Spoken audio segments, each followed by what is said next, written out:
لو عندك كوباية لبن تعالي نعمل أحلى وأجمل تحلية لرمضان. كل سنة وانتم طيبين. التحلية بتاعت النهاردة سهلة جدا وبسيطة جدا واقتصادية جدا، مش هتاخد منك مجهود، مش هتكلفك كتير، ومن غير فرن. يلا بقى نعمل احلى واجمل طبق حلو. لو اول مرة تشوفيني يسعدني ويشرفني انك تنوريني وتعملي لي احلى اشتراك من ايدك وحطي لايك للفيديو، ويلا بينا نسمي بالله ونصلي على الرسول ونبدأ مع بعض في احلى واجمل تحلية. التحلية بتاعت النهاردة يا جماعة بتتاكل سخنة في الشتاء وبتتاكل ساقعة في الصيف. يلا بينا نسمي بالله ونصلي على الرسول ونبدأ مع بعض. وانا هنا جبت عندي طاسة ونزلت بكوباية سكر، وطبعا ناري واطيه جدا، وهكرمل كوبايه السكر دي هسيبها على النار واخلي النار بتاعتي واطيه. اهم خطوه متتلسعش مني. تمام تمام متفقين. متفقين. وتعالي بقى للمكون بتاعنا الاساسي هو بتاعنا النهارده. كوبايه لبن وعليها نشا. طبعا النشا بتاعنا ده يا جماعه طبعا كلنا عارفينه، اللي هو السايب اللي هو اللي عند العطار. معلقتين نشا على كوبايه لبن. طبعا هتقلبيها كويس جدا، وهنا مش عايزين سكر خالص لان احنا حاطين سكر هنكرمله، هناخد منه وهنحط عليه. فاحنا هنا دلوقتي مش عايزين خالص خالص خالص سكر. يبقى هنا معلقتين نشا على كوبايه لبن فقط لا غير. تمام. ويلا بينا السكر بتاعنا ابتدى يتكرمل كده، وطبعا طالما النار واطيه بتاعتنا هيدينا اللون الحلو ده. لو انت كنت معليه النار بتاعتك هيتحرق مننا وهتلاقي لونه اتغير. طبعا ما ينفعش تستعملي لانك لو استعملتيه هيمرر معانا والحلو بتاعنا باظ خالص. ترميه وتعملي غيره. وهنا معلقه زبده. تمام تمام. هنسيح مع بعض كده الزبده بتاعتنا. التحليه بتاعت النهارده جميله جدا واقتصاديه جدا، وطعمها يا جماعه تحفه. طبعا هي وسخنه بتتاكل اكل الايام دي هنحتاجها كتير، لان هي احنا في الشتاء دلوقتي فهتبقى جميله جدا بعد الفطار كده. حاجه كده جميله، طعمها فاخر من الاخر وحاجه كده لذيذه. انا هنا جبت فنجان زي ما انتوا شايفينه كده، اللي هو الفنجان بتاعنا ميه. طب احنا عندنا كميه لبن فاحنا كده كده مش مستعملين، لو عايز تحطي لبن تاني حطي مش مشكله، بس انا هنا حبيت افك السكر بتاعنا زي ما انتوا شايفين كده. فانا حطيت كوبايه ميه اللي هي الصغيره. ما تكتريش عشان السكر بتاعنا قليل عشان ما تكترش معانا.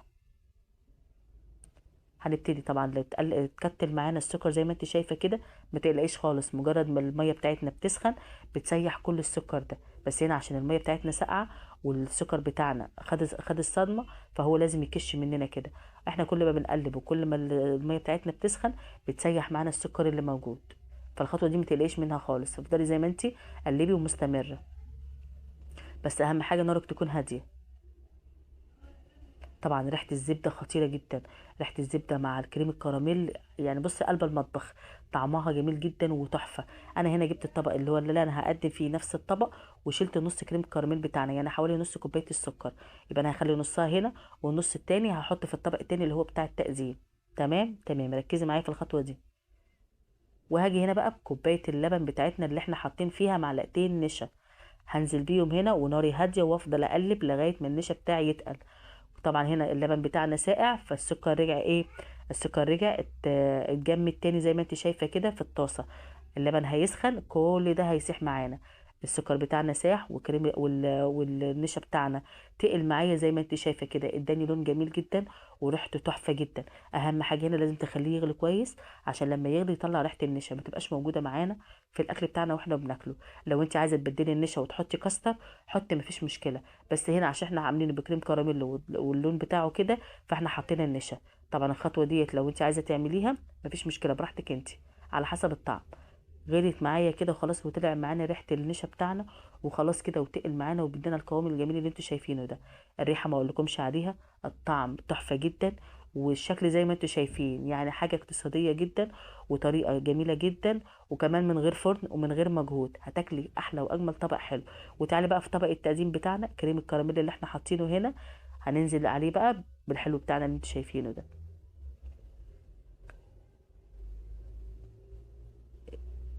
زهقنا بقى من الكنافة والقطايف والحلويات اللي بنعملها، وقلنا نعمل حاجة سهلة وبسيطة كده وتكون اقتصادية وخفيفة على المعدة. طبعا الأكلة دي خفيفة جدا وطعمها جميل جدا، وزي ما قلت لك أنا من الناس بحبها سخنة. هي كده بتتاكل أكل كده ما بتحطهاش في التلاجة، هي وسخنة بيكون طعمها أحلى عشان في الشتاء.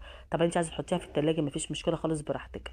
أنا هنا هسوي الوش بتاعها كده، ومن كوباية لبن زي ما انت شايفة كده عمل لي طبق محترم زي ما انت شايفة كده. طبعا الطبق دوت هتروحي تجيبيه من بره بمبلغ وقدره. سبتها لغايه ما بردت خالص، وطبعا لما بردت معايا واتكتلت زي ما انت شايفه كده وبقت حته واحده، كريم الكراميل اللي تحت طلع معايا، جبت الطبق التقديم وقلبته كده وخلاص على كده. ايه رأيك بقى في الشكل والجمال والحلاوة؟ الطعم جميل جدا وشكلها تحفة جدا، وهتجربيها وانا واثقة ومتأكدة اللي هي هتعجبك. تعالي بقى اقطعها واوريها لك من جوه.